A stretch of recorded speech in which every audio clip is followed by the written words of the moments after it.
The moment her lips touched his, the world shattered into silence. Carenza felt the Duke stiffen beneath her hands, felt the sharp intake of his breath against her mouth, felt the weight of 300 stairs pressing against her spine like blades. The crystal goblet slipped from his fingers and crashed against the marble floor, wine spreading like blood across white stone. She had kissed him. She, a maid in borrowed livery, had just pressed her mouth to the lips of Theron Vale, Duke of Ashworth, in the center of the grand receiving hall, surrounded by every noble family of consequence in the realm. The orchestra's final note hung suspended in the air, then died. Carenza's heart slammed against her ribs with such violence, she thought it might break through. Her hands were still fisted in the lapels of his midnight blue coat, so knuckles white, trembling. She could taste the wine he had almost drunk. Almost. If she had been 3 seconds slower, if she had hesitated even a breath longer. She pulled back just enough to meet his eyes. They were the color of winter frost, pale gray rimmed with something darker, and they stared at her with an intensity that made her knees threaten to buckle. Shock, yes. That was there in the slight widening of his pupils. But beneath it lurked something else. Something calculating, something almost intrigued. Around them, the silence cracked. Whispers erupted like wildfire through dry brush. Fans fluttered. Gasps echoed off vaulted ceilings painted with scenes of ancestral glory. Carenza heard fragments cutting through the roar in her ears.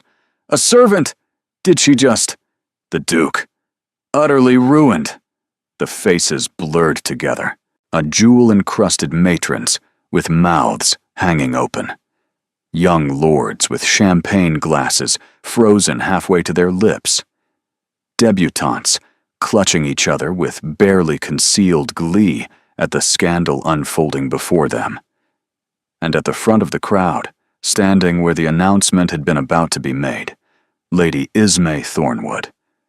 She was exquisite in ivory silk and pearls, golden hair arranged in an elaborate crown of curls, every inch the picture of aristocratic perfection. She was also staring at Carenza with eyes that promised slow, thorough destruction. Behind Lady Ismay, an older woman in black bombazine and diamonds gripped the arm of her chair with clawed fingers. The Dowager Duchess of Ashworth, the Duke's grandmother. The woman who had arranged every detail of tonight's celebration, including the betrothal announcement that should have occurred 30 seconds ago. The announcement that Carenza had just obliterated with her lips. Carenza's voice came out as a ragged whisper. She released his lapels, suddenly aware of how improper her grip was, of how close they still stood, of how completely and irreversibly she had destroyed everything. I can explain. Can you? His voice was low, smooth, betraying nothing. But his hand caught her wrist before she could step back, holding her in place with a grip that was gentle but unyielding. Because I find myself extraordinarily curious, what explanation could possibly justify a chambermaid accosting me in front of the entire assembled nobility? Chambermaid. The word cut through her panic. He knew what she was. Of course he did. This was his household. He probably knew every servant by name and position, which meant he knew exactly how catastrophic this moment was for her. Dismissal would be a mercy. Prison was more likely. Execution was not outside the realm of possibility for someone who had just publicly assaulted a duke. But she could not tell him the truth. Not here. Not with hundreds of ears straining to catch every syllable. Not when the person who had poured the poison into his goblet might still be in this room, watching, waiting to see if their attempt had succeeded. Your Grace, Theron. His grandmother's voice cracked across the hall like a whip. Release that woman immediately, and explain yourself. The Duke did not release her. Instead, something calculated moved behind his gaze, a decision made in the space of a heartbeat. And then he smiled. It was a devastating smile, charming and sharp and utterly convincing. The smile of a man who had never in his life been caught off guard and did not intend to start now. "Forgive me, grandmother." His voice carried effortlessly, pitched for the crowd as much as for the dowager. "It seems my darling couldn't wait for our announcement." The silence somehow deepened. Carenza felt the blood drain from her face. "Our announcement?" His hand slid from her wrist to intertwine with her fingers, an intimate gesture that sent fresh gasps rippling through the assembly. "Ladies and gentlemen," the Duke continued, his tone warm with false affection, "may I present Miss Carenza Hale, my betrothed." The hall erupted. Carenza could not breathe. The noise crashed over her in waves, exclamations of shock, cries of disbelief, Lady Ismay's sharp intake of breath cutting through the chaos like glass. The Duke's fingers remained laced through hers, anchoring her in place, while her mind spun wildly, grasping for purchase and finding none. Betrothed. He had called her his betrothed. She was a maid, a servant who had been scrubbing floors in the East Wing 6 hours ago, and now the most powerful man in the realm had just announced their engagement to every family that mattered. "This is absurd." Lady Ismay stepped forward, her ivory skirt swishing against the marble. Her voice was steady, but her hands trembled at her sides, betraying the fury she struggled to contain. "Your Grace, I was told tonight would mark our engagement. This woman was not part of our arrangement." "Arrangements change, Lady Ismay." The Duke's tone held a note of genuine regret, perfectly pitched. "I apologize for any confusion my grandmother's enthusiasm may have caused. She was unaware of my existing commitment to Miss Hale." "Existing commitment?" The Dowager Duchess rose from her chair, diamonds glittering with each sharp movement. She was smaller than Carenza had expected, barely reaching her grandson's shoulder, but presence radiated from her like heat from a forge. "Theron Vial, I have overseen every aspect of your life for 27 years. If you had an existing commitment, I would know of it.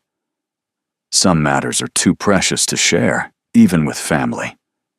The Duke's hand tightened almost imperceptibly around Carenza's. A warning, a plea, she could not tell which. "Carenza and I wish to keep our courtship private until we were certain of our feelings." "Certain of your feelings for a chambermaid?" The word hung in the air like smoke. Several people in the crowd tittered nervously. Lady Ismay's lips curved into a thin, triumphant smile. Carenza felt heat flood her face. She should speak, should deny this madness, confess the truth, accept whatever punishment came. But the Duke's thumb traced a small circle against her palm, and she remembered. The poison. She had watched Lord Whitaker's footman pour it, had seen the crystalline liquid disappear into the Duke's wine while everyone else watched the orchestra, had known, with bone-deep certainty, that if she did not act immediately, Theron Vial would be dead before the first announcement was completed. There had been no time to call out, no time to alert guards, no time to do anything but launch herself across the space between them and press her mouth to his, knocking the goblet from his hand in the process. If she revealed the assassination attempt now, chaos would ensue. The culprit would slip away in the confusion, and she would be interrogated, doubted, possibly even blamed. Servants made convenient scapegoats. But if she played along with this insane charade... Miss Hale comes from a respectable family that fell on difficult circumstances. The Duke was still speaking, weaving a story out of nothing with the ease of a master. She entered service to support her widowed mother. Our connection began when she was assigned to organize my private library. Her intelligence and spirit captured my attention immediately. It was a lie, a beautiful, elaborate lie. Carenza had never been near his private library. She worked in the East Wing, changing linens and emptying chamber pots, invisible to everyone who mattered. But no one contradicted him. How could they? He was the Duke. "This is most irregular." The Dowager's eyes, the same frost-colored shade as her grandson's, fixed on Carenza with piercing intensity. "I require a private word with this young woman. Immediately. Grandmother, now, Theron." For a heartbeat, something flickered between them. A battle of wills fought in silence. Then the Duke inclined his head, a gesture of acquiescence that Carenza suspected was more strategic than genuine. "Of course, but Miss Hale has had a rather overwhelming evening. Perhaps she might have a moment to compose herself first." "She may compose herself in my sitting room. Lady Ismay, Lord and Lady Thornwood, please accept my sincere apologies for this evening's irregularities. We will speak tomorrow." The dismissal was absolute. Lady Ismay's face contorted with barely suppressed rage, but she had no choice but to curtsy and withdraw, her parents flanking her like sentinels. As she passed Carenza, she leaned close enough that her whisper reached only its intended target. "I know what you are, girl, and when this farce collapses, I will be there to watch you fall." Carenza did not flinch. She met Lady Ismay's glacial blue gaze and held it until the other woman looked away. It was a small victory. It would not last. The crowd began to disperse under the dowager's commanding glare, murmuring amongst themselves as they drifted toward the doors. Within minutes, the grand receiving hall had emptied of all but essential staff, who moved quickly to clean the shattered goblet and spilled wine. The wine that should have been in the Duke's stomach right now, stopping his heart. "Miss Hale," the dowager's voice snapped Carenza back to the present. "Come with me." "I'll accompany," the Duke began. "You will not. You will remain here and contemplate how spectacularly you have managed to humiliate this family." The dowager gestured sharply toward a side corridor. "Miss Hale, now." There was no refusing. Carenza released the Duke's hand, feeling suddenly unmoored, and followed the dowager's retreating figure. She glanced back only once. Theron Vielle stood alone in the center of the empty hall, surrounded by the remnants of his grandmother's ruined celebration. He was watching her go, and his expression held something she had not expected. Not anger, not calculation. Concern. The dowager's sitting room door closed behind them with a sound like a tomb sealing shut, and Carenza knew, with absolute certainty, that the next few minutes would determine whether she lived or died. The dowager did not sit. She stood by the fireplace, one hand resting on the mantel, firelight casting harsh shadows across features that had once been beautiful and were now simply formidable. Silence stretched between them like a blade being slowly drawn. Carenza waited. There was nothing else to do. "Close the door behind you." She had, but she checked again anyway, buying herself precious seconds to steady her breathing. The click of the latch seemed impossibly loud. "Now!" The dowager turned, and her eyes were glacier cold. "No, you will tell me the truth. All of it. And if I detect so much as a whisper of deception, I will have you thrown into the cells beneath this estate, where no one will hear you scream." It was not an idle threat. Carenza could see that clearly in the steel of the older woman's spine, the absolute authority in her bearing. This was a woman who had buried a husband, raised a duke, and navigated the treacherous waters of aristocratic politics for 5 decades. She did not bluff. "Your Grace," Carenza's voice came out steadier than she felt. "May I ask a question first?" "You may not." "It concerns your grandson's life." The dowager's eyes narrowed. For a long moment, Carenza thought she had miscalculated fatally. Then, slowly, the older woman inclined her head. "Speak.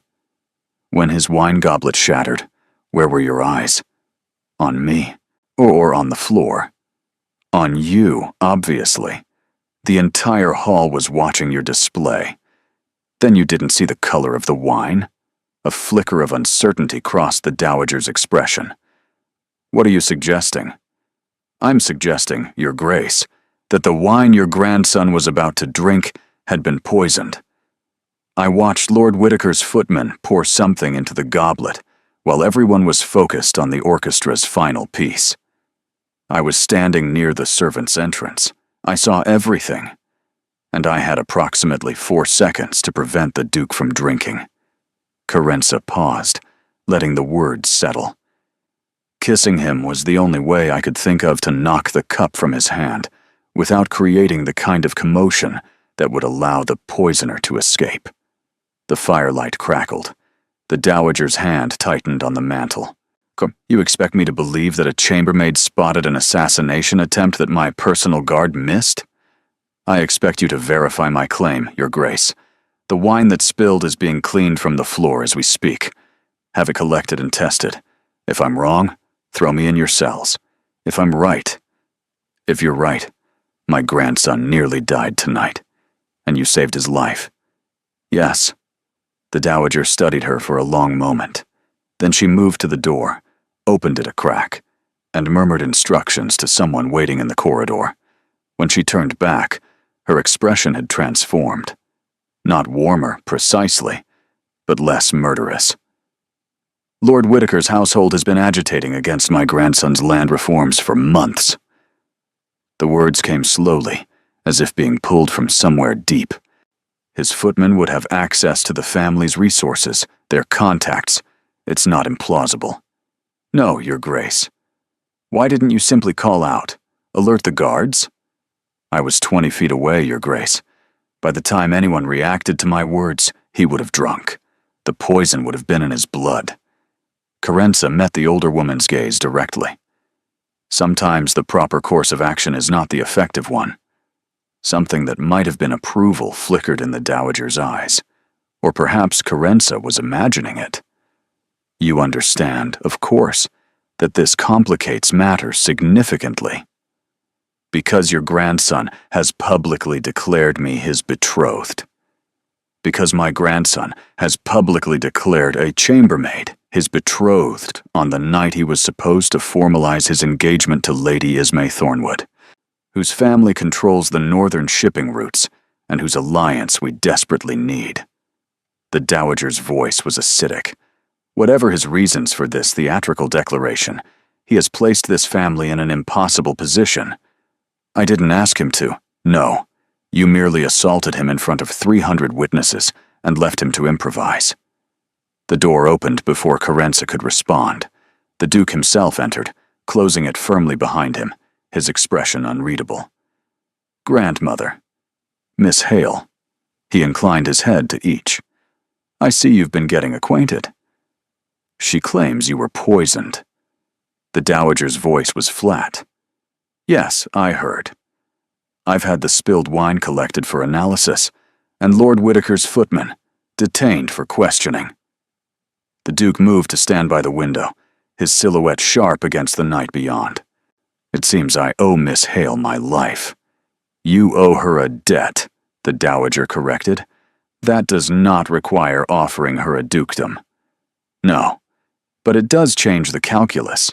He turned to face them both, and Carenza saw for the first time the full weight of his attention directed at her. Not as a servant, invisible and insignificant, as an equal, as someone who mattered. It was disorienting. Miss Hale, I'll be direct. Someone in my household attempted to murder me tonight. Until I know who ordered it and why, I cannot trust anyone. Anyone except, it seems, the chambermaid, who risked everything to save me.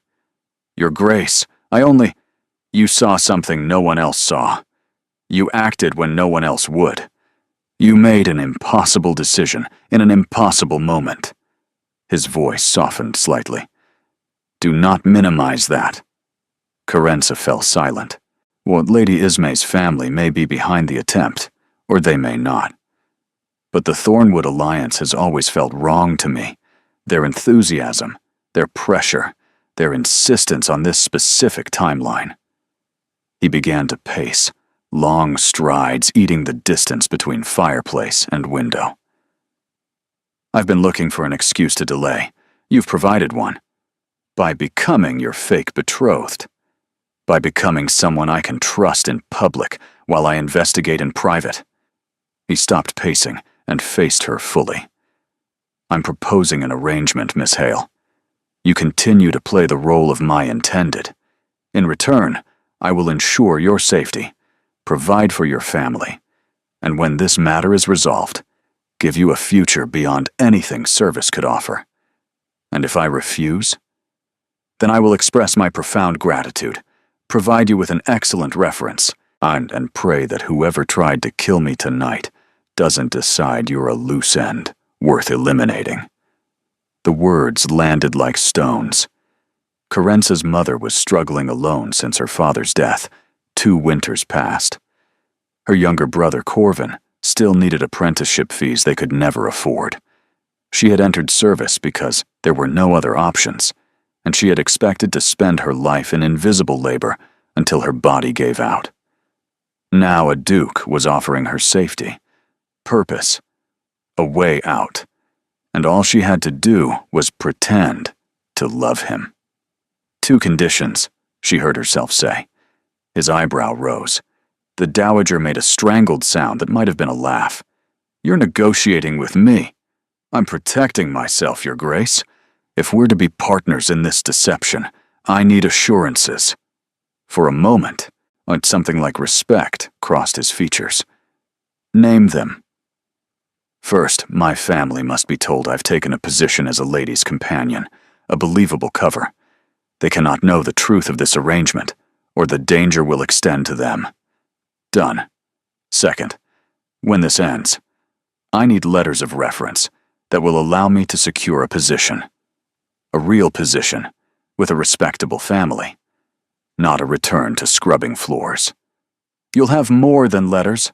You'll have my personal endorsement. Carenza hesitated on the edge of her final demand. It was bold, perhaps too bold, but something in his eyes told her he would respect boldness more than timidity. Third, if you discover during this investigation that marriage serves your purposes better than deception, you tell me immediately. I will not be used as a shield while you court someone else in secret. I may be playing a role, Your Grace, but I am not a fool. The silence that followed was sharp enough to cut. Then the Duke extended his hand. You have my word, Miss Hale. All 3 conditions. Do we have an arrangement? She looked at his hand. Elegant, strong, attached to a man who was either her salvation or her destruction. Then she looked at the dowager, whose expression had moved from hostility to something more complicated. Finally, she thought of the poison, of the split-second decision that had brought her here, of the life she'd been living and the life being offered. She took his hand. We have an arrangement. His grip was warm and firm, and something electric passed between them, a seal on a bargain that would change everything. She just didn't know yet how much. The door burst open, and a young woman swept in with the energy of a summer storm. Dark hair cascaded over her shoulders, bright hazel eyes sparkled with undisguised delight, and she was already talking before anyone could stop her. Theron, you absolute genius. I've been trying to get you out of that dreadful Thornwood arrangement for months, and you managed it with a single kiss. She caught sight of Carenza and gasped with theatrical pleasure. Oh, you must be her, the one who caused Lady Ismay's face to turn that extraordinary shade of purple. I'm Lucienne, his sister, and I think I might already adore you. The Duke pinched the bridge of his nose. Lucienne, perhaps some restraint. Restraint is for people who didn't just witness the most exciting thing to happen in this family, since Great Aunt Matilda ran off with the stable master. Lucienne seized Carenza's hands and squeezed. Please say you'll stay. Please say this isn't some dreadful misunderstanding. This is going to be magnificent. Carenza looked between the enthusiastic young woman, the calculating Duke, and the grimly watchful dowager. Magnificent was not the word she would have chosen. Terrifying seemed more accurate. Miss Hale will require lodging in the family wing, the Duke said, apparently accepting that his sister could not be contained. The blue suite, and a lady's maid, someone discreet. My maid, Tansy, can be trusted, Carenza offered, before she could stop herself. She served in this household for 3 years. She won't ask questions. Tansy, the Dowager repeated, testing the name. The red-haired girl from the East Wing. Competent. Reserved. Yes, she'll do. Then it's settled. Lucienne was practically bouncing. Oh, grandmother, don't look like that. This is going to be wonderful. I can feel it. The Dowager's expression suggested she felt something quite different. My grandson will see you to your rooms, she said flatly. We will speak again tomorrow, Miss Hale, at length.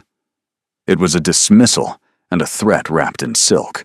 Carenza curtsied and followed the Duke from the room, Lucienne chattering happily at her elbow. Behind them, the Dowager's gaze followed like a knife waiting to fall. Tomorrow she would face whatever came next. Tonight, she simply had to survive. The blue suite was larger than the entire cottage Carenza had grown up in. She stood in the center of the bedroom, turning slowly, trying to absorb the impossibility of her surroundings. Walls covered in silk, the color of a summer sky. A 4-poster bed, draped in velvet so deep it looked like liquid midnight. Crystal lamps casting warm light across Persian carpets that probably cost more than her family would earn in a lifetime. Through an archway, she glimpsed a sitting room with its own fireplace, already crackling with warmth. Beyond that, a dressing room lined with empty wardrobes waiting to be filled. A private bathing chamber with a copper tub large enough to swim in. 6 hours ago, she had been emptying chamber pots. Now she was standing in rooms meant for duchesses. The staff will bring your belongings from the servants' quarters. Theron's voice came from the doorway, where he lingered rather than entering. Propriety, even now. Though I suspect you'll need an entirely new wardrobe, Lucienne has already volunteered to oversee the process. I apologize in advance. I heard that. Lucienne's voice echoed from somewhere down the corridor. Something that might have been a smile flickered across the Duke's face. It softened the sharp lines of his features, made him look younger than his years. Then it was gone, replaced by the careful neutrality Carenza was beginning to recognize as his default. Breakfast is at 8. My grandmother will want to speak with you again, but I'll ensure you're not ambushed alone. He paused, seeming to weigh his next words. Miss Hale. Carenza, what you did tonight was extraordinarily brave. Most people would have frozen, or screamed, or done nothing at all. Most people weren't watching when the poison was poured. No, but being in the right place means nothing without the courage to act. His winter gaze held hers. Whatever happens next, I won't forget that. He was gone before she could respond, footsteps fading down the marble corridor. Carenza sank onto the edge of the bed, suddenly exhausted. The mattress yielded beneath her like a cloud, so different from the thin straw pallet in her servant's dormitory that she almost laughed. A knock at the door made her jump. Miss, it's Tansy. The familiar voice unlocked something in Carenza's chest. She crossed to the door and opened it to find her friend, standing in the corridor, red hair escaping from her cap, some freckled face pale with shock. Saints above, Carenza. Tansy slipped inside and closed the door behind her. The whole household is talking. They're saying you kissed the Duke in front of everyone, that you're his secret betrothed. Her voice dropped to a whisper. What in the 7 hells happened? Carenza pulled her toward the sitting room, checking that no other ears lurked in the shadows. It's complicated. Complicated? You were scrubbing the East Wing baseboards this morning. Now you're installed in the Blue Suite, with orders that I'm to serve as your personal maid. Tansy's eyes were wide. Did you really kiss him? Yes. Why? Carenza hesitated. How much could she reveal? Tansy was trustworthy, had been her closest friend since they'd both entered service 3 years ago. But the truth was dangerous. The more people who knew about the poison, the more people were at risk. I can't tell you everything, she said finally. Not yet. But I need you to trust me, Tansy. What's happening isn't what it looks like, but it's real enough that I need you by my side. Can you do that? Can you help me without asking questions I can't answer?" Tansy studied her for a long moment. Then she nodded slowly. "You've never lied to me, Carenza. Not once in 3 years. If you say trust you, I trust you." She straightened, assuming a more formal posture. "What do you need, miss?" The title sounded strange coming from Tansy's lips. Wrong. But Carenza understood its necessity. "Tonight. I need sleep. Tomorrow." She glanced around the magnificent room that was now supposedly hers. "Tomorrow. Well, I need to learn how to be someone I'm not." "You're still you," Tansy said quietly. "Fancy rooms don't change that." But as Carenza prepared for bed in a silk nightgown that had appeared in the dressing room as if by magic, she wasn't sure Tansy was right.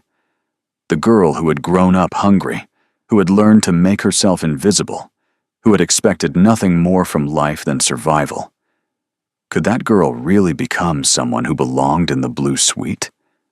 She lay in the impossibly soft bed, staring at the canopy above, and wondered what her mother would think if she could see her now. Would she be proud? Terrified? Both? Sleep, when it finally came, was filled with dreams of poison and frost-colored eyes, and the weight of 300 stairs pressing against her spine. Morning arrived with soft light filtering through silk curtains and the quiet efficiency of a household that had been preparing for aristocratic guests for generations. Tansy helped her dress in a borrowed gown of soft sage green that fit surprisingly well. Someone had taken measurements from Carenza's servant uniform during the night and made alterations. The speed of it was unsettling. "Lady Lucienne sent it," Tansy explained, fastening the row of tiny buttons down Carenza's back. "Said you couldn't possibly appear at breakfast in your old things. She's already ordered a full wardrobe from some fancy modiste in the city. 6 morning dresses, 4 afternoon gowns, 3 ball gowns, and more underthings than I've seen in my entire life. That's too much." "That's what duchesses wear, apparently." Tansy met her eyes in the mirror. "You look beautiful, miss. Like you belong here." Carenza didn't feel like she belonged. She felt like a fraud in silk wrapping, one wrong word away from exposure. Breakfast was served in a sunny morning room overlooking gardens that stretched toward distant hills. Lucienne was already there, attacking a plate of pastries with enthusiasm, chattering about dress fittings and social calendars. The Duke sat at the head of the table, reading correspondence with a small furrow between his brows. He looked up when Carenza entered, and approval briefly warmed his expression. "Miss Hale, I trust you slept well. The accommodations were more than comfortable, Your Grace. Theron, please. If we're to be convincing, we should practice informality in private." His name felt strange on her tongue, too intimate, but she nodded. The Dowager was conspicuously absent. "Grandmother breakfasts in her rooms," Lucienne supplied, reading Carenza's glance toward the empty chair.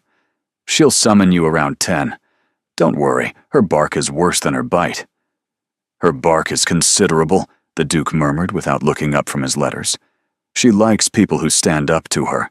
Just don't show fear." Carenza thought of the Dowager's glacier eyes, the absolute authority in her bearing, the promise to have her thrown in cells where no one would hear her scream. Don't show fear. Easier said than done. At precisely 10 o'clock, a footman appeared to escort Carenza to the Dowager's private apartments. These occupied the entire east tower of Ashworth Hall, a suite of rooms decorated in the stark elegance of the previous century. Dark wood, heavy velvet, from portraits of stern ancestors watching from every wall. The Dowager sat in a high-backed chair by the window, morning light falling across her like judgment. She did not rise when Carenza entered. "Sit." Carenza sat in the indicated chair, keeping her spine straight and her hands folded in her lap. Every deportment lesson her mother had scraped together money to provide suddenly seemed inadequate. "The wine has been tested." The dowager's voice was flat. "You were correct. A concentrated extract of monkshood, enough to stop a healthy man's heart within minutes." Relief and horror mingled in Carence's chest. "And the footman?" "Being questioned. He claims he was paid by an intermediary. We're tracing the connection." The dowager's eyes fixed on her with unsettling intensity. "It seems I owe you my grandson's life." "I did what anyone would have done, Your Grace." "Don't be modest. It doesn't suit you." The older woman leaned forward slightly. "Anyone else would have done nothing. Would have been too shocked, too slow, too bound by propriety to act. You saw a threat and eliminated it through the only means available. By kissing your grandson. By saving your Duke." Something flickered in those eyes that matched her grandson's so exactly. "Whether you intended it or not, Miss Hale, you have bound yourself to this family. The question now is what we do with you." Carenza waited, sensing that silence was safer than words. "My grandson believes you can be useful. A trusted ally in a household where trust is suddenly in short supply." The dowager's lips thinned. "I am less optimistic, and you are a servant girl with no training in society, no knowledge of politics, no understanding of the forces arrayed against this family. Then teach me." The words came out before Carenza could stop them. The dowager's eyebrow rose. "I beg your pardon. You said I lack training, knowledge, understanding. Those are things that can be acquired." Carenza met the older woman's gaze directly. "Your Grace, I did not ask for this situation. I did not scheme my way into your grandson's attention. I saw a man about to be murdered and I stopped it. Everything that followed has been his choice, not mine. And yet here you are, in the blue suite, wearing borrowed silk. Here I am. And I can either be a liability you resent or an asset you create." Carenza's heart pounded, but she kept her voice steady. "I learn quickly. I work hard. I have spent 3 years in this household watching and listening and understanding how power moves through these halls. I may not know which fork to use at a state dinner, but I know which servants gossip, which footmen drink, which maids can be bribed." The dowager studied her for a long moment. "You're suggesting you could be useful as more than a pretty distraction. I'm suggesting that the people who tried to kill your grandson don't see servants. We're invisible to them. Furniture that happens to breathe." Carenza leaned forward slightly. "I can move through spaces they would never think to guard. Hear conversations they assume are private. If you want to find out who ordered that poison, I can help." Silence stretched between them, taut as a bowstring. Then the dowager laughed. It was a sharp, surprised sound, rusty with disuse. "Theron said you were bold. I thought he was being sentimental." She stood abruptly, moving to a side table where a tea service waited. "My grandson's mother was like you. Not in birth, she was a viscount's daughter, perfectly appropriate. But in spirit. She saw what needed doing and did it. Propriety be damned. Your grandson mentioned her. Did he?" The dowager poured 2 cups without asking if Carenza wanted tea. "She died bringing Lucienne into the world. My son never recovered. He followed her within 5 years, broken by grief." She handed Carenza a cup, their fingers briefly touching. "Love is a weakness, Miss Hale. It destroys the men in this family." "Perhaps that depends on who they love." The dowager's eyes sharpened. "What do you mean by that?" "Nothing, Your Grace. Only that weakness and strength often look similar from a distance." Another long pause. Then the dowager returned to her chair, moving with the careful grace of someone whose joints ached, but whose pride refused to acknowledge it. "You will need instruction, deportment, conversation, dancing. The modiste will handle your wardrobe, but clothes are merely the costume. You must learn to inhabit the role, She sipped her tea. "I will oversee your education personally." Carenza nearly choked on her own tea. "Your Grace, if you are to represent this family, you will represent it correctly. I'll not have some half-trained chambermaid embarrassing my grandson at court functions." The dowager's expression was severe, but something beneath it had shifted. "Your first lesson begins this afternoon. Don't be late." It was a dismissal. Carenza rose, curtsied, and moved toward the door. "Miss Hale," she turned. "My grandson is the only family I have left that matters. Lucienne is dear to me, but Theron carries the weight of everything we are." The dowager's voice dropped to something almost vulnerable. "If you betray him, if you hurt him, if you prove to be anything less than what you claim, I will destroy you so thoroughly that your own mother won't recognize your name." The words were ice and iron combined. "I understand, Your Grace. I don't think you do. Not yet." The dowager turned back to the window. "But you will." Carenza left the tower with her heart pounding and her mind racing. She had won something in that room, some grudging acceptance, some space to prove herself. But she had also seen something else in the dowager's eyes when she spoke of her grandson. Fear. Not of Carenza, of something else, something larger. Whatever forces had sent that poison, they were more powerful than a single footman's betrayal. And the dowager knew it. The next 3 weeks passed in a blur of instruction and exhaustion. Carenza's days began before dawn, with deportment lessons in the long gallery, walking with books balanced on her head, while the dowager critiqued every step. Shoulders back, chin level. You're a duke's intended, not a scullery maid. Move like you own the ground beneath you.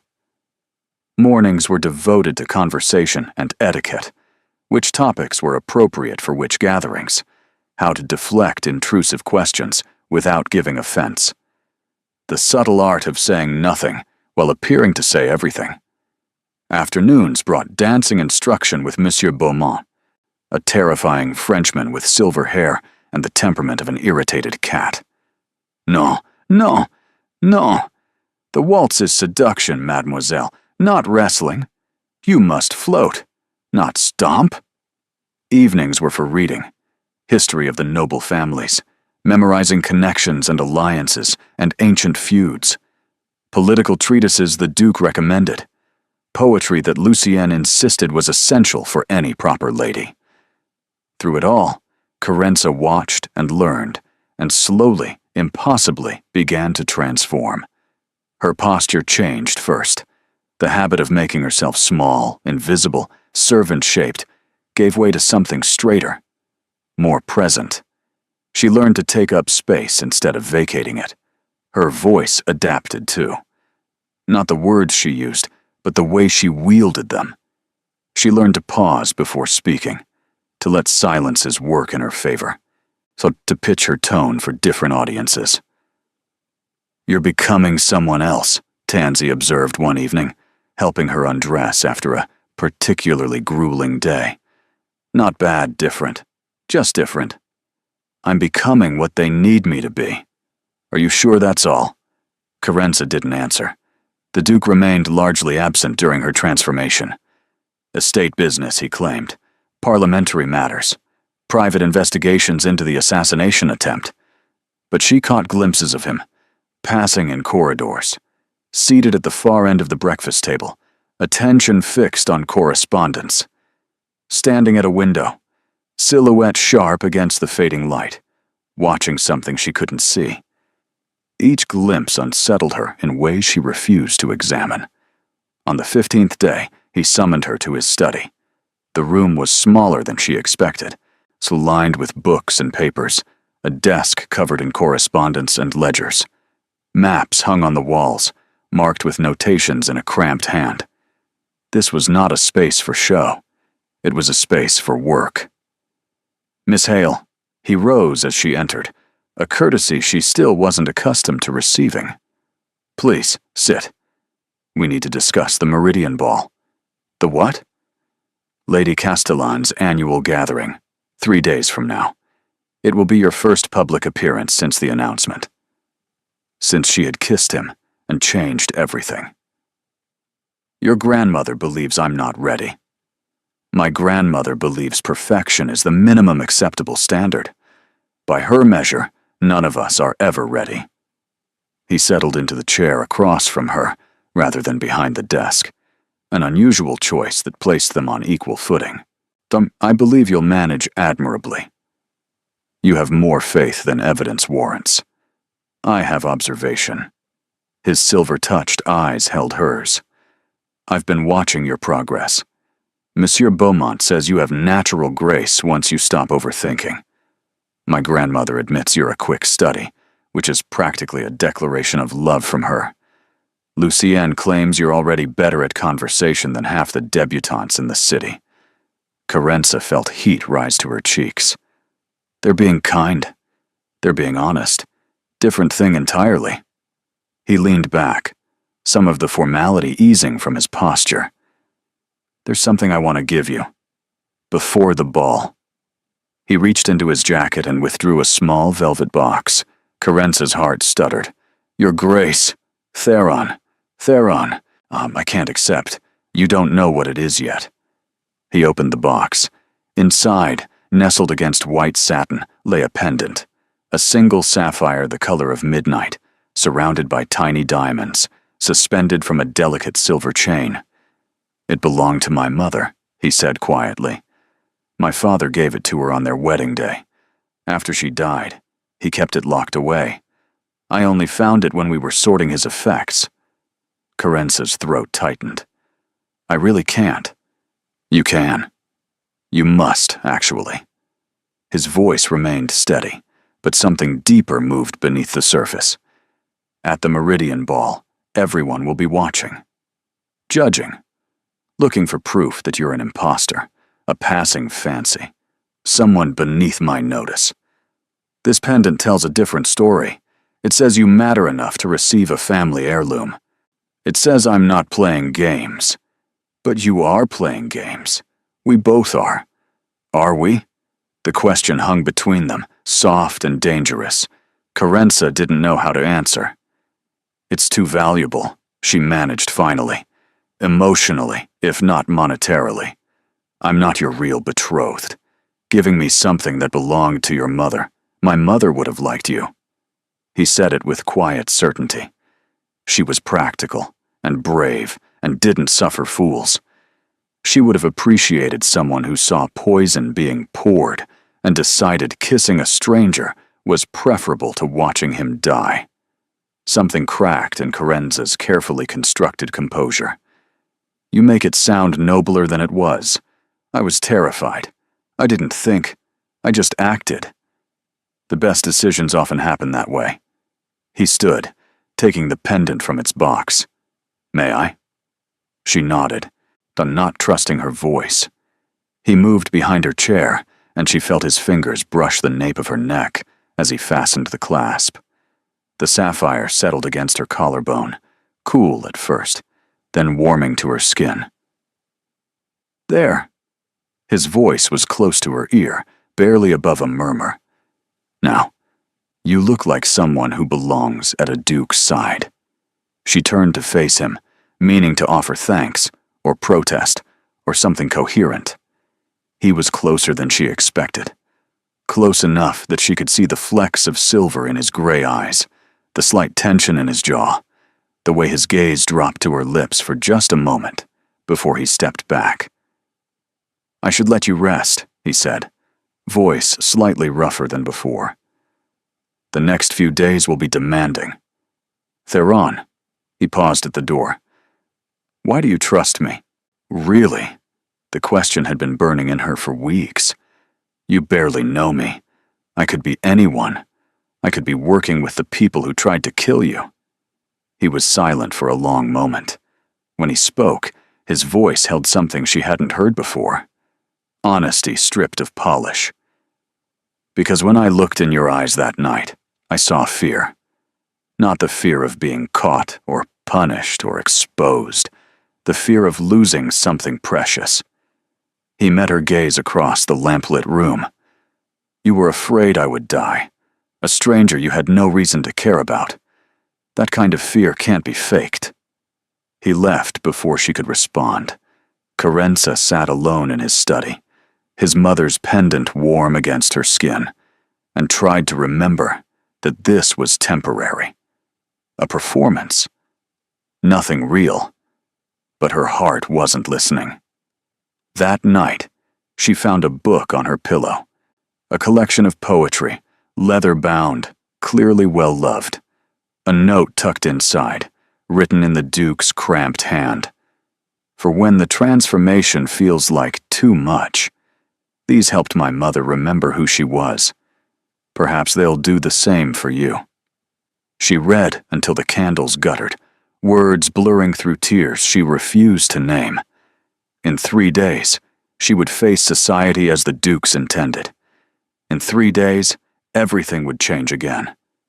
But tonight, in the quiet of the blue suite, Carenza allowed herself one dangerous thought. What if this wasn't just a performance? What if she was starting to feel something real? She fell asleep with the poetry book clutched to her chest and the sapphire pendant lying against her heart, dreaming of winter-gray eyes and words that sounded terrifyingly like promises. The Meridian Ball blazed with 10,000 candles.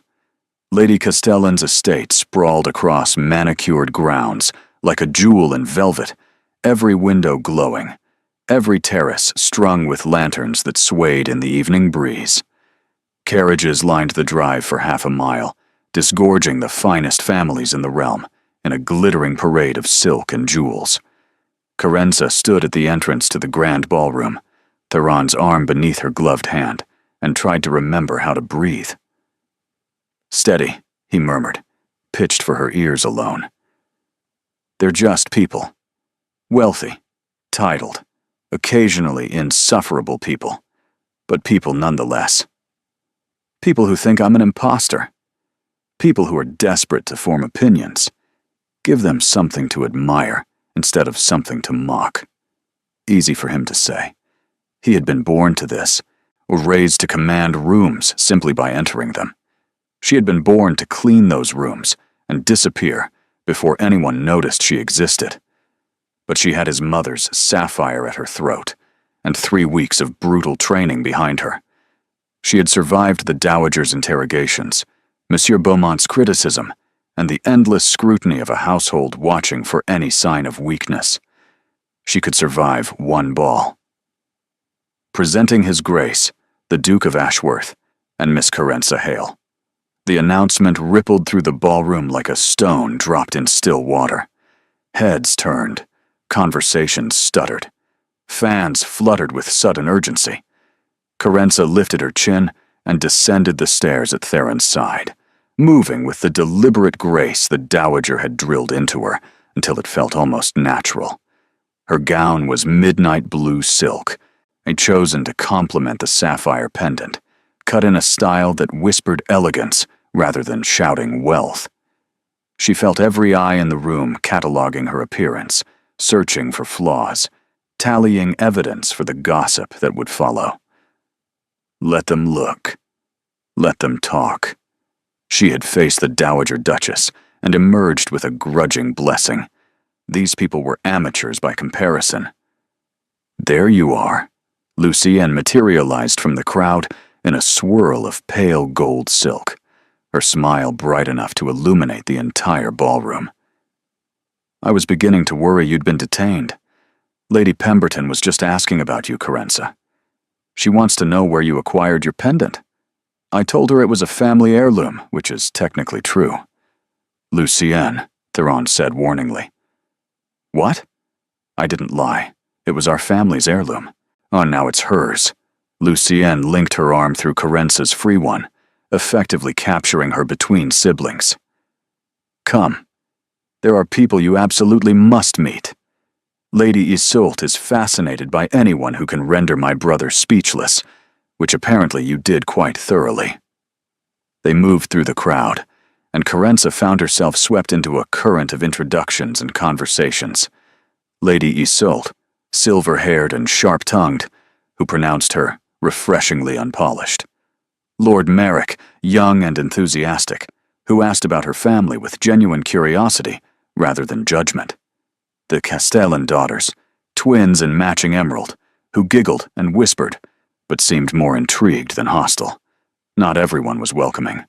She caught glares from older matrons who clearly disapproved, or heard fragments of whispered conversations that stopped abruptly when she approached.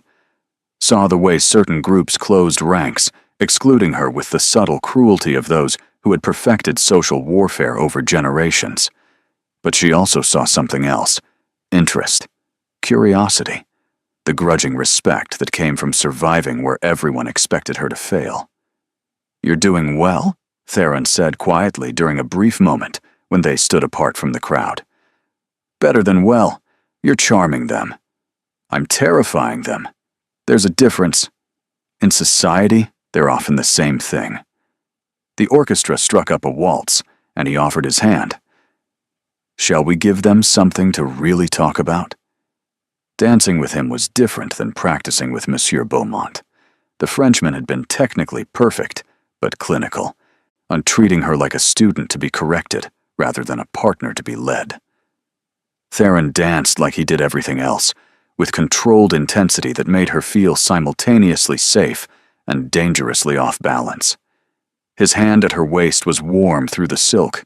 His eyes held hers with an attention that made the crowded ballroom fade to insignificance.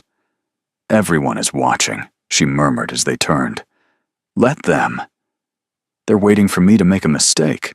Then don't give them one." His grip tightened slightly. "You're not a servant pretending to be a lady, Carenza. You're a woman who saved a man's life and is now navigating the consequences with remarkable composure. Stop thinking about what you were. Think about what you're becoming." "What am I becoming?" His answer came without hesitation. Someone who could actually belong at my side." The words struck her like lightning. She stumbled slightly, recovered, but he had seen. His expression softened, warmer than she'd ever seen it. "I didn't mean to. Don't." She shook her head. "Don't apologize for honesty. I've had enough pretty lies to last a lifetime." The waltz ended. They stood in the center of the dance floor, slightly breathless, while applause scattered around them. Other couples moved to take their places, but for a moment, it was just the two of them, suspended in something that felt dangerously close to real. Then Lady Ismay Thornwood appeared. She was stunning in ivory and pearls, her golden hair elaborately styled, her smile sharp enough to draw blood. Two other young women flanked her like attendants serving a queen. "Your Grace." Her curtsy was perfect, her tone honeyed with false warmth. "What a delightful surprise to see you here. And Miss Hale, of course. I barely recognized you out of your usual attire." The implication was clear. Servant's uniform, chambermaid's apron, the clothes of her true station. Carenza smiled pleasantly. "Lady Ismay, how lovely to see you again. That gown is exquisite. Wasn't it featured in last season's fashion plates? So brave of you to resurrect it." The barb landed. Lady Ismay's smile froze for just a moment before reforming into something harder. "I see country manners haven't been entirely civilized out of you yet. But then, I suppose some rough edges simply can't be polished away. Some edges are meant to cut, Lady Ismay. It's what makes them useful." Theron made a sound that might have been a suppressed laugh. Lady Ismay's eyes flashed with genuine anger. "Enjoy your evening, Miss Hale, while you still can." She swept away, attendants following, leaving poisoned silence in her wake. "That was either very brave or very foolish," Theron observed. "Probably both. But I refuse to let her intimidate me in public. She's not wrong that she's dangerous. Neither am I." Admiration flickered across his features. Before he could respond, Lord Merrick appeared to claim a dance, and Carenza was swept back into the social whirlwind. The hours blurred together. Dancing, conversation, the endless performance of belonging.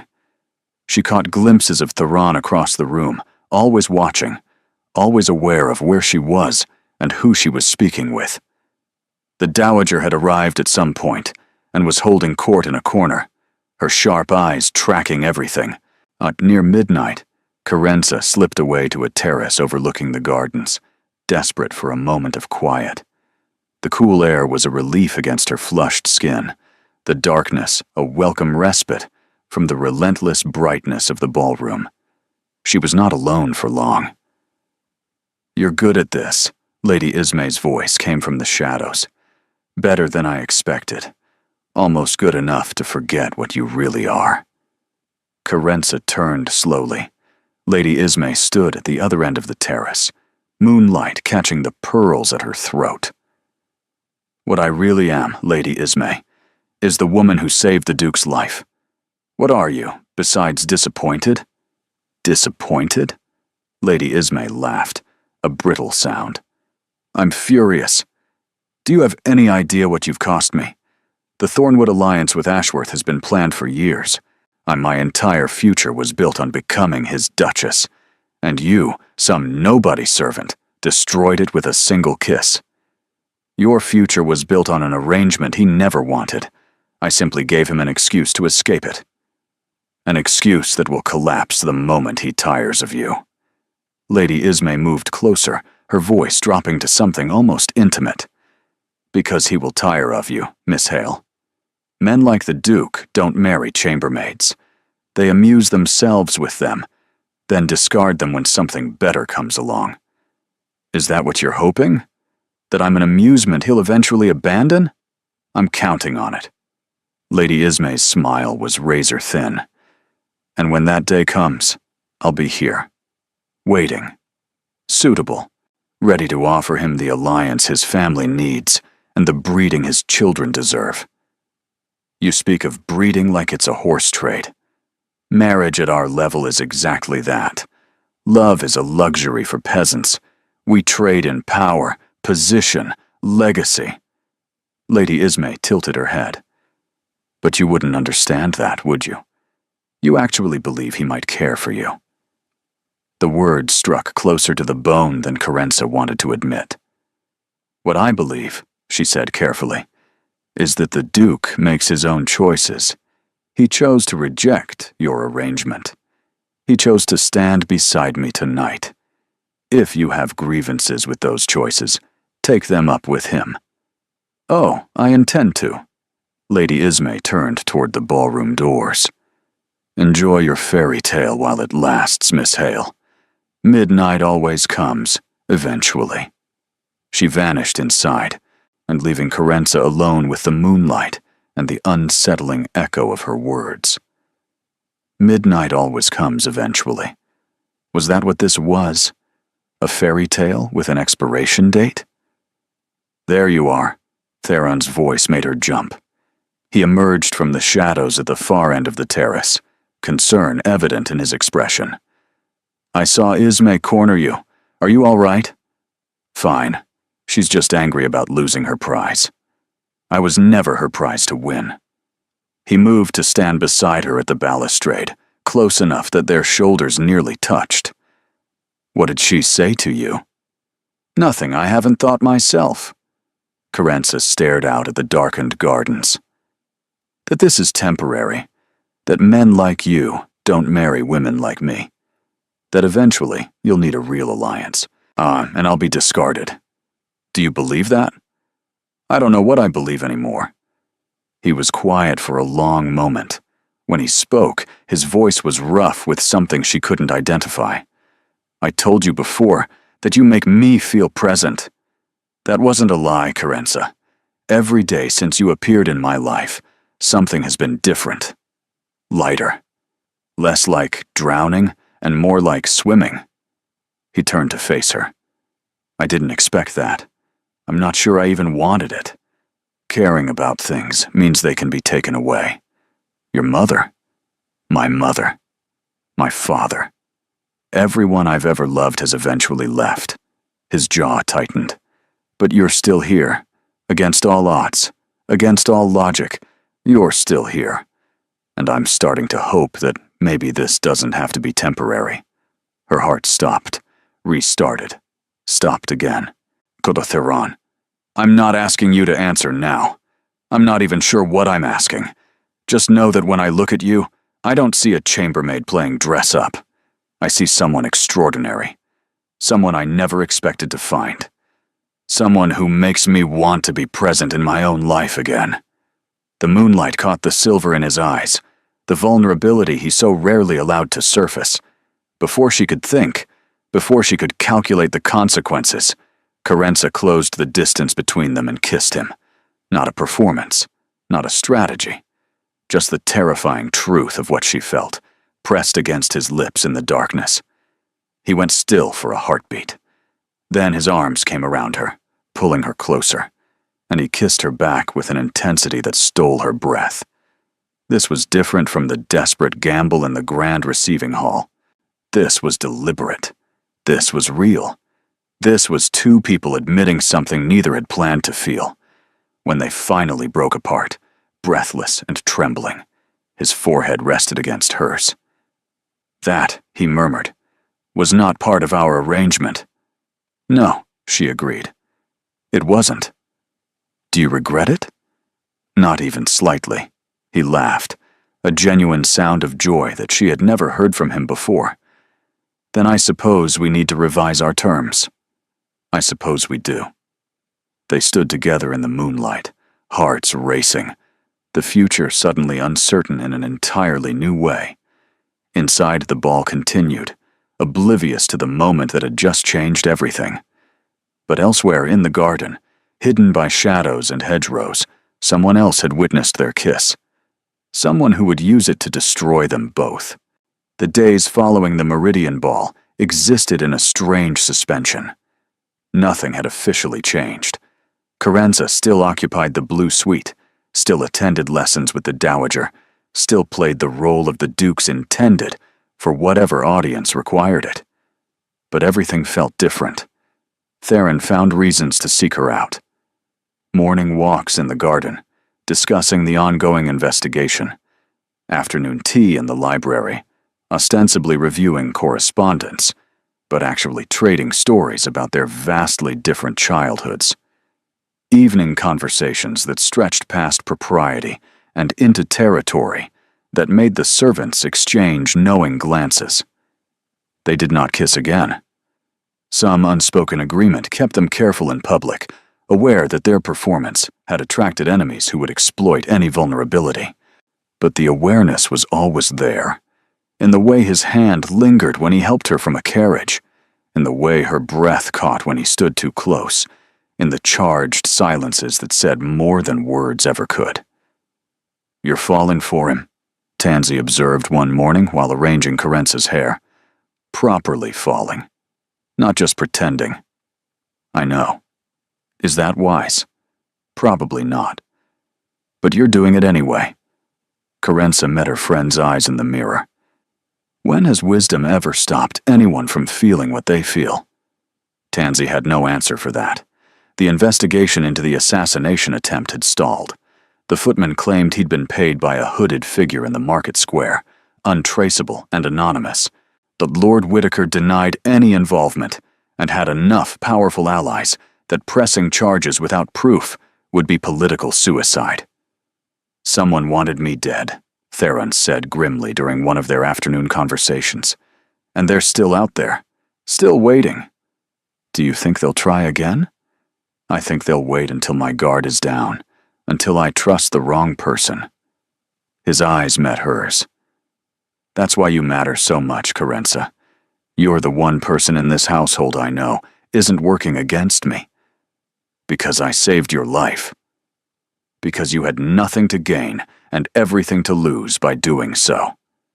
He moved closer, his voice dropping. Do you understand what that means to me? In a world where everyone wants something, where every kindness has a price, you acted purely. You saw someone about to be murdered and you stopped it. No calculation, no agenda, just goodness. I'm not good. I'm scared and selfish and completely out of my depth. Those things aren't mutually exclusive. His hand cupped her face, thumb tracing her cheekbone. You can be scared and still brave, selfish and still kind, out of your depth and still swimming. Theron, I love you. The words fell between them like stones into still water.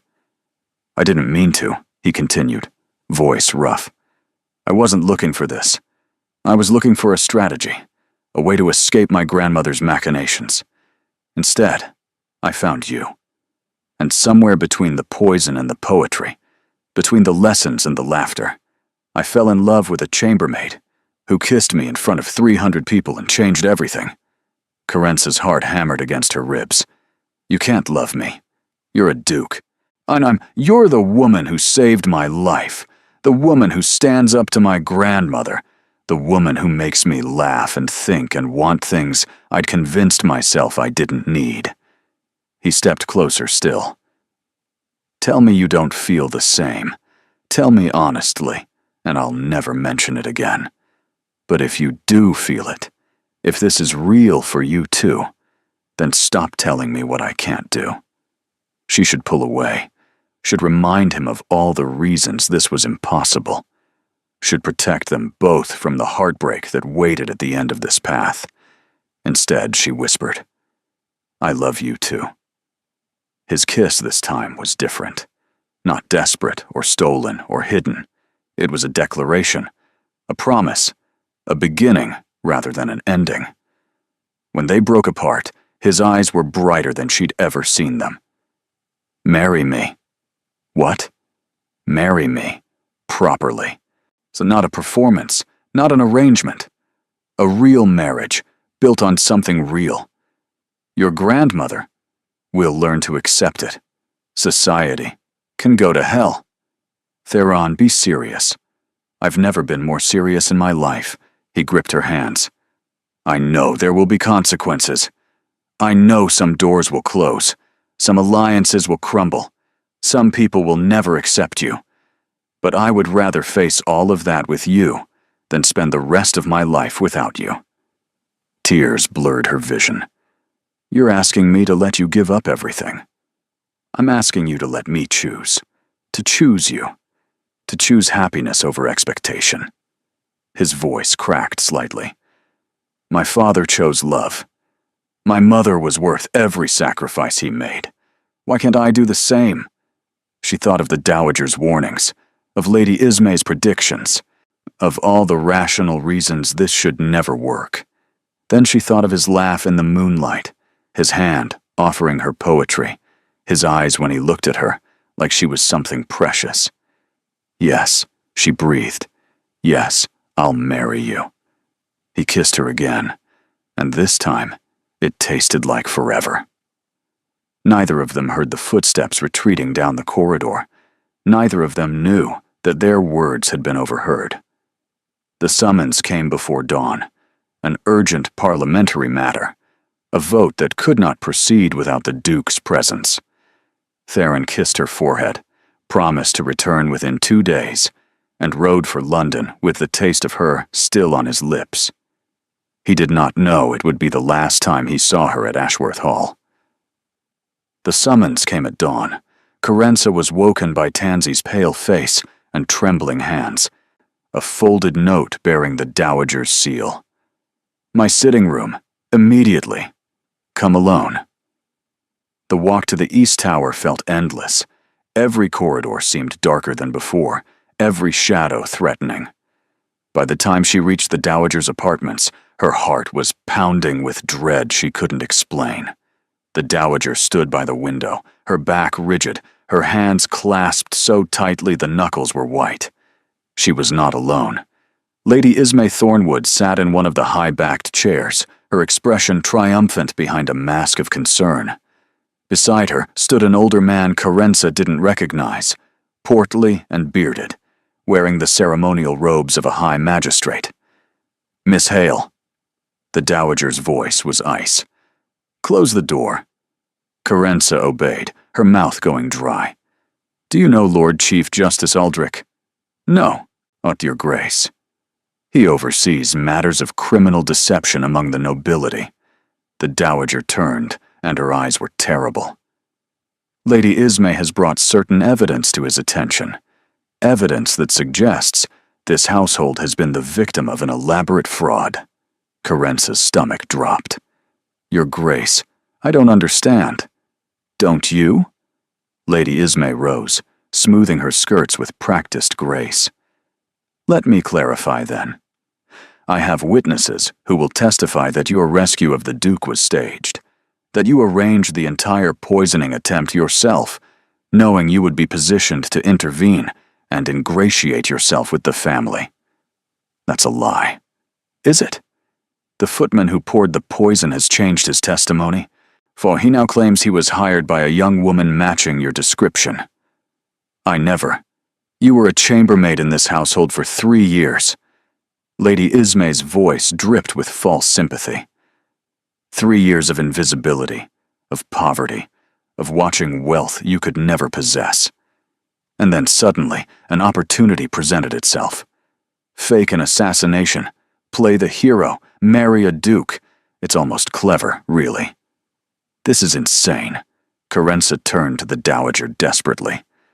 Your Grace, you know this isn't true. You tested the wine yourself.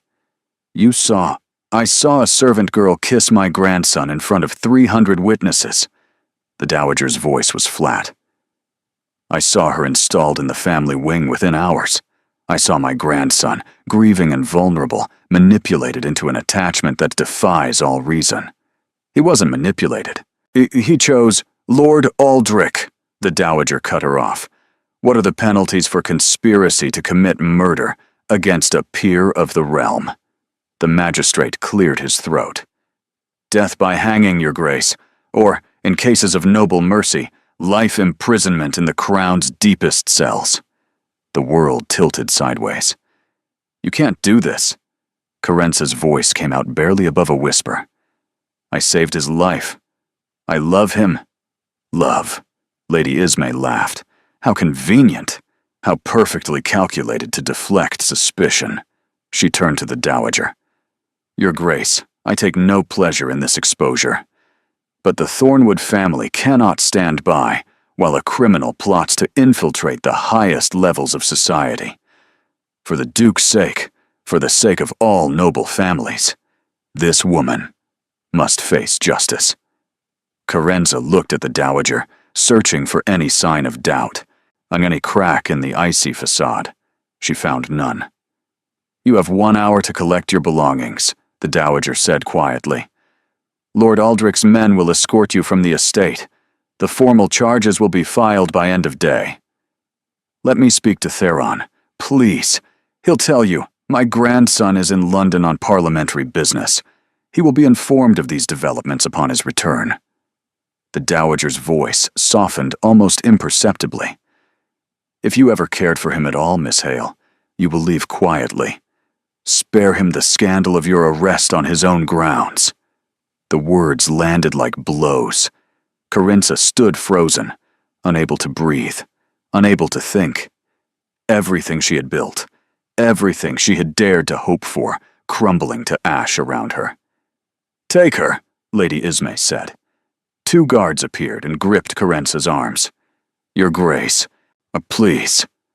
But the dowager had turned back to the window, and Lady Ismay was already smiling, and there was nothing left to say. They marched her through the corridor she had learned to love, past servants who stared with shock or satisfaction, down the grand staircase where she had descended on Theron's arm mere days ago. Tansy was waiting by the servants' entrance, tears streaming down her freckled face. I packed what I could, she whispered, pressing a small bag into Carenza's hands. I'm so sorry. I'm so sorry. It's not your fault. Miss Carenza, Tansy's voice cracked. What do I tell him? When he comes back? Carenza thought of Theron, of his smile in the moonlight, of his voice saying, I love you, like it was the truest thing he'd ever spoken. Tell him I didn't do this. Tell him I would never hurt him. I'd tell him. but there were no words for what she wanted to say. The guards pulled her toward a waiting carriage, and Ashworth Hall disappeared behind her, and the life she had almost lived vanished like smoke in the wind. Lady Ismay Thornwood watched from an upper window, her smile sharp with victory. The Duke would return to find his unsuitable attachment removed, his grandmother's authority restored, and a properly suitable bride waiting to comfort him in his disappointment. Everything was going according to plan. The cottage where Carence's mother lived was smaller than she remembered. 3 days had passed since her expulsion from Ashworth Hall. 3 days of traveling in the magistrate's carriage, then being released when the formal charges collapsed. The footman had recanted before she even reached the capital, and without his testimony, Lord Aldrich had no evidence to proceed. 3 days of walking the final miles home because she had no money for coach fare. Her mother had cried when she appeared on the doorstep. Her brother Corvin had raged about justice and nobility and the cruelty of those with power. Carenza felt nothing at all. She moved through the days like a ghost, helping with chores, speaking when spoken to, sleeping in the narrow bed she'd occupied as a child. The sapphire pendant still hung around her neck. She couldn't bring herself to remove it. On the 4th day, hoofbeats thundered up the lane. Carenza was in the vegetable garden, pulling weeds with mechanical precision, when the sound made her freeze. She looked up to see a rider approaching at reckless speed, dust billowing in their wake. Theron, and he dismounted before the horse had fully stopped, striding toward her with an expression that held equal parts fury and relief. "You're here," his voice was hoarse. "Thank God you're here." Carenza stood slowly, wiping dirt from her hands. "How did you find me?" "Tansy told me where your family lived. I rode through the night." He stopped an arm's length away, drinking in the sight of her. "When I returned from London and discovered what had happened, I nearly killed my grandmother. It wasn't her fault. Lady Ismay has been dealt with." His jaw tightened. The footman recanted his new testimony when faced with actual questioning rather than bribes. The entire conspiracy collapsed within hours. Ismay has been banished from polite society, and Lord Whittaker, who was funding her schemes, is facing formal investigation. Carence's knees threatened to buckle. What? It was Whittaker all along. He funded the assassination attempt through intermediaries, then funded Ismay's plot to frame you when the first plan failed. He thought that if he could discredit you, I would be vulnerable enough to manipulate. Theron's expression darkened. He underestimated how thoroughly I would pursue anyone who tried to take you from me. But your grandmother said, my grandmother was deceived, expertly, deliberately deceived by people who knew exactly which fears to exploit. He moved closer. She feels tremendous guilt, for whatever that's worth. She asked me to convey her apologies, and her grudging respect for how you conducted yourself under pressure. Grudging respect? Carenza laughed weakly. How generous. That's practically a declaration of love from her. His hand reached out, hesitated, then cupped her dirt-smudged cheek. Carenza, come back with me. To what? To more scheming and suspicion? To a life where I'll always be the chambermaid who got above her station? To a life where you'll be my wife? His voice cracked. I meant what I said before they took you. I want to marry you. Properly. Publicly. Permanently. The scandal, there's already scandal. There will always be scandal. But I would rather weather every storm with you than spend my life in comfortable safety without you. His thumb traced her cheekbone. My father's letter to me said love was the only thing that made duty bearable. I finally understand what he meant. What letter? I found it after you left, hidden in his study. I'd meant to be discovered after his death. Theron's eyes glistened. He wrote about my mother, about choosing her despite everyone's objections, about how the pain of losing her was worth every moment of having her. He pressed his forehead to hers. He told me to be brave, to find someone who made me brave, and hold on to them with everything I have. Tears spilled down Carence's cheeks. Theron, you make me brave, Carence. You make me want to stop existing and start actually living. You make me believe that love isn't a weakness to be avoided, but a strength to be embraced. He pulled back enough to meet her eyes. Please, come home. Let me spend the rest of my life proving that you're not a scandal, or a liability, or a mistake. Let me show the world what I see when I look at you. What do you see? Everything. His voice was barely a whisper. I see everything. From the cottage doorway, Carence's mother watched in silence. Her brother Corvin stood beside her. His earlier anger transformed into something like wonder. Carence looked at the man who had changed her life, the Duke who saw a chambermaid, and chose her anyway, the grieving son who had learned to live again. Yes, she said. Take me home. He kissed her there in the vegetable garden, surrounded by weeds and witnesses, and this time there was nothing desperate or uncertain about it. This time it felt like coming home. The dowager waited for them in her sitting room. She looked older than Carence remembered, smaller. The imperious authority that had made her seem invincible was diminished somehow and replaced by something more human. Guilt, Carence realized. The dowager felt guilty. Miss Hale. The older woman rose as they entered, moving with less grace than usual. I owe you an apology. Yes, Carence said simply. You do. The dowager flinched almost imperceptibly. Lady Ismay presented evidence that seemed compelling. The footman's changed testimony, witnesses who claimed to have seen you meeting with suspicious figures, documents that appeared to link you to Lord Whittaker's faction. She paused. I should have questioned more thoroughly. I should have trusted my grandson's judgment. Instead, I allowed my fears to override my reason. Your fears? That Theron would make the same choice his father made. The dowager's voice softened. Edmund loved Charlotte beyond all sense. When she died, it destroyed him. I watched my son fade away over 5 years, eating and breathing, but not truly living. Her eyes met Carence's. I didn't want that for my grandson. I thought if I could control his marriage, ensure he chose duty over passion, he might be spared that devastation. So you tried to remove me. I tried to protect him, in the worst possible way. The dowager moved to her chair, lowering herself with careful dignity. I was wrong, Miss Hale.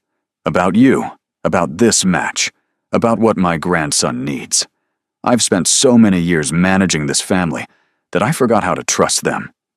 Theron stepped forward, his hand finding Carence's.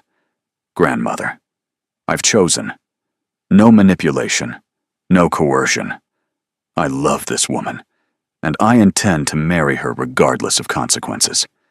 I know. The dowager's lips quirked in something almost like a smile. You're as stubborn as your father was, as stubborn as I was once. She turned to Carence. You faced false accusations with composure. You protected my grandson's dignity, even while being dragged from this house in disgrace. You could have raged, could have demanded public vindication, could have made this family's failure everyone's entertainment. Instead, you went quietly. Why? Because a scene would have hurt him more than it hurt me. The dowager studied her for a long moment. Charlotte would have said the same thing. Silence fell between them, weighted with history and grief and the fragile possibility of something new. I'm not asking for your blessing, Carence said finally, but I am telling you what will happen. I'm going to marry your grandson. I'm going to love him as well as I'm able. And I'm going to do everything in my power to make sure he never fades away the way his father did. How? By being present, by making him laugh, by reminding him that life is worth living even when it's painful. She squeezed Theron's hand. By refusing to let him retreat into duty and distance when the world becomes too much. The dowager rose again, crossing the room with measured steps until she stood directly before Carenza. For a moment, she simply looked, searching for something only she could name. Then she took Carenza's free hand in both of hers. "My daughter-in-law was my closest friend," she said quietly. "I never told Edmund that. Never told anyone. Losing her broke something in me, too, and I've spent 20 years pretending otherwise." Her grip tightened. "If you can do for Theron what you've promised, if you can help him live fully instead of merely existing, then you will have my gratitude, not just my acceptance. My gratitude." Carenza's throat tightened. "Your Grace, Adelaide." The Dowager's eyes glistened. "My name is Adelaide, and if you're going to be my granddaughter, you might as well use it." The embrace that followed was stiff, unpracticed, thoroughly awkward. It was also, in its way, perfect.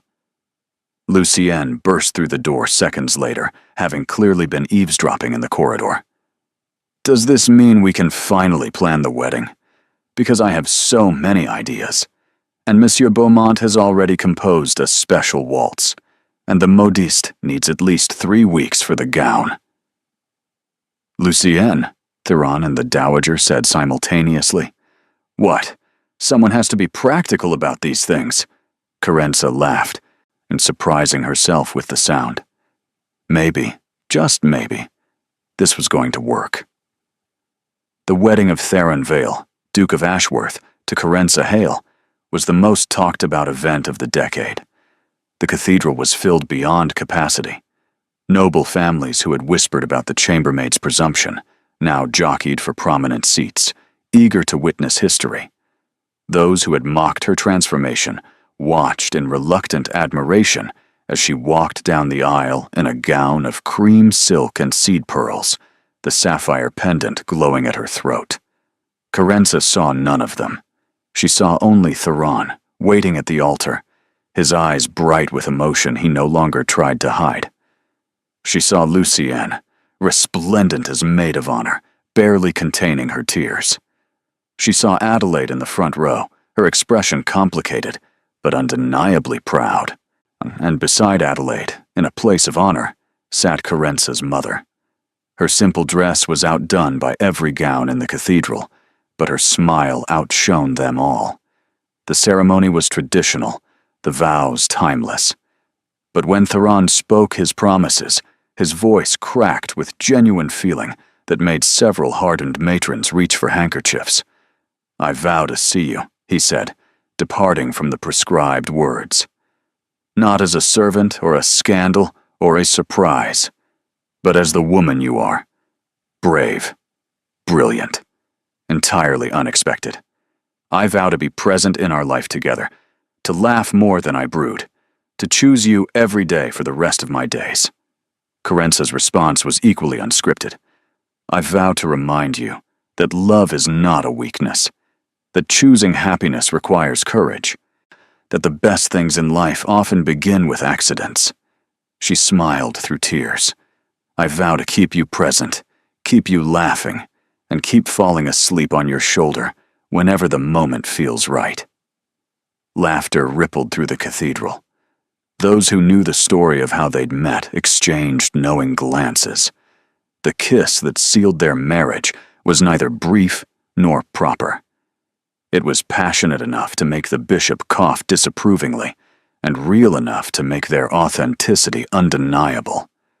The Duke of Ashworth had married his chambermaid, and the entire court, whether they approved or not, had to admit they'd never seen him happier. The reception at Ashworth Hall lasted until dawn. Carenza danced until her feet ached, ate until she couldn't manage another bite, and accepted congratulations from people who had once looked through her like glass. Some of them were genuine, others were not. She found she didn't much care about the difference. Near midnight, Theron pulled her away from the crowd onto a familiar terrace. "Escaping your own wedding?" she teased. "Stealing a moment with my wife." He pulled her close. "That's a word I'm going to enjoy using. Wife. My wife? Have I mentioned my wife? Once or twice. Not nearly enough, then. He kissed her softly. Are you happy?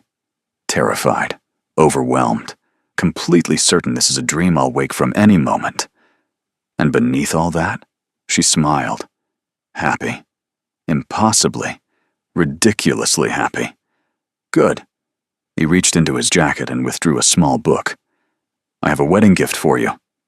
It was the poetry collection he'd given her months ago, but when she opened it, she found new inscriptions throughout.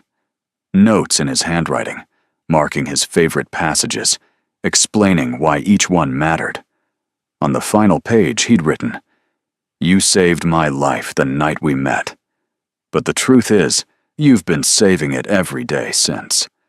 Thank you for making me brave enough to choose. Thank you for choosing me in return. Thank you for being the unexpected beginning to everything I never knew I wanted. Yours, in all ways and always." Theron Carence's vision blurred with tears. I love you. I know. His smile was soft. I love you too. And I plan to keep saying it until you're thoroughly sick of hearing it. I'll never be sick of hearing it. Good, because forever is a long time. They stood together on the terrace, enwrapped in moonlight and music, and the certainty that some accidents lead exactly where they're meant to. 1 year later, the opera house glittered with familiar grandeur as Carenza took her seat in the Duke's private box. She was not the same woman who had once scrubbed floors in the servants' quarters. The Duchess of Ashworth wore sapphires that had belonged to her husband's mother, moved with the grace the dowager had drilled into her, and commanded respect from people who had once overlooked her entirely. But she was still Carenza, still the girl who acted on instinct, who spoke her mind, who refused to be diminished by expectations or propriety. You look magnificent, Theron murmured, settling beside her. You're biased. Thoroughly and permanently biased. He lifted her hand to his lips. Sure, any regrets? She thought about the past year, the challenges she'd faced winning over skeptical society, the quiet victories of earning respect rather than simply demanding it, the moments of doubt that Theron's steady presence always dispelled, the nursery being prepared in the East Wing, not yet announced, but already the source of secret smiles between them. Not a single one. The orchestra began to play, and Carenza leaned against her husband's shoulder as the music swelled around them. If I fall asleep, she whispered, don't wake me. Never. His arm came around her. I'll be here when you open your eyes. It had begun with an accident, a desperate kiss, a shattered wine glass, a court falling silent in shock. Now it was something else entirely. A life, a love, a story that people would tell for generations. The maid who kissed the Duke who chose her anyway, and the happily ever after that neither of them had expected to find. The whispers about their marriage never fully stopped. Society remained divided on whether the match was romantic or ridiculous. Adelaide continued to make pointed comments about proper behavior, though she also ensured that anyone who openly insulted Carenza found themselves mysteriously excluded from every event that mattered. Tansy became the Duchess's personal attendant, rising to a position of trust and comfort that her years of loyal service had earned. Lucienne married a viscount who appreciated her energy and never once tried to calm her down. And every year, on the anniversary of their first meeting, Theron and Carenza attended the opera together. She always pretended to fall asleep on his shoulder. Oh, he always pretended not to notice. It was their tradition, their reminder, their proof that sometimes the most extraordinary lives begin with a single, impossible moment.